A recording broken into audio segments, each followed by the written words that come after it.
What you up to now? Day 1738. Sharon Horne-Ellstrom here with my big bag of cough drops, my double whammy tea with lemon, and feeling a little bit under the weather. But guess what? We still show up. I threw in a ponytail because I was watching my granddaughter this morning and just worn out.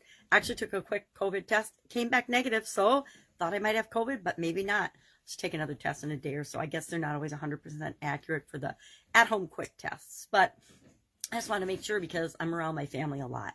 So today for the SOAP framework, we're going over the SOAP framework in our annual challenge, the BU 365-day challenge, to do one thing every day that improves us. And today we're on the A, which stands for action. But in order to decide what to act on, we first need to do the urine analysis. This is one of my favorite decision-making tools besides the plus and minus or the head, heart, and intuition. I love this tool because it allows me to analyze a lot of times subjective things that aren't comparing apple to apples to help me decide what action to take first. Because the whole purpose of the SOAP framework and the challenge is to do something every day that moves us in the direction we want our life to go. So we're solving a problem this week, and I picked implementation of a new software program. It's a big software program that I use for all my businesses, and I use with a lot of my customers and clients.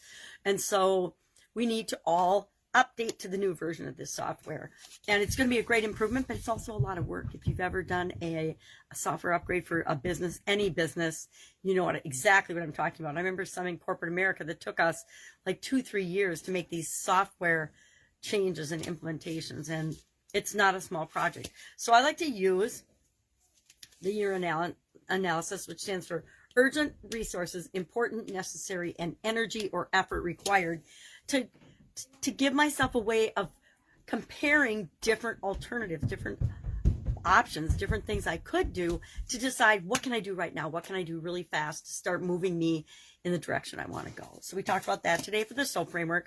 Tomorrow we'll talk about the P, which stands for progress, in case you haven't been with me for this before. For Supersize Your Business for female entrepreneurs, our idiom today was to break every rule in the book.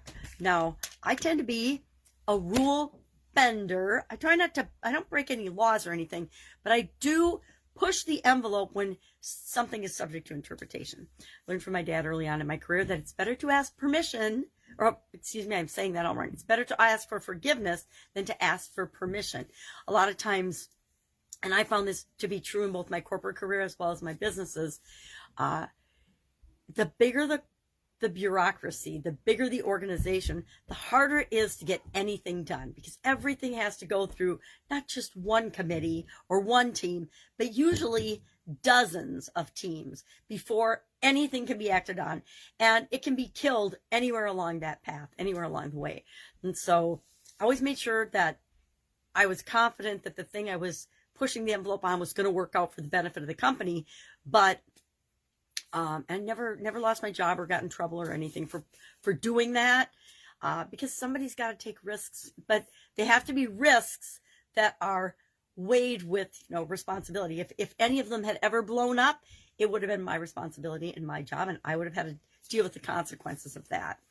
And I didn't even talk about this in Supersize Your Business, but it was interesting. Part of my research led to the 6 reasons people commit crimes or break the rules or break the law. And they were, this is an interesting list: lust, anger, greed, revenge, excitement, or ego.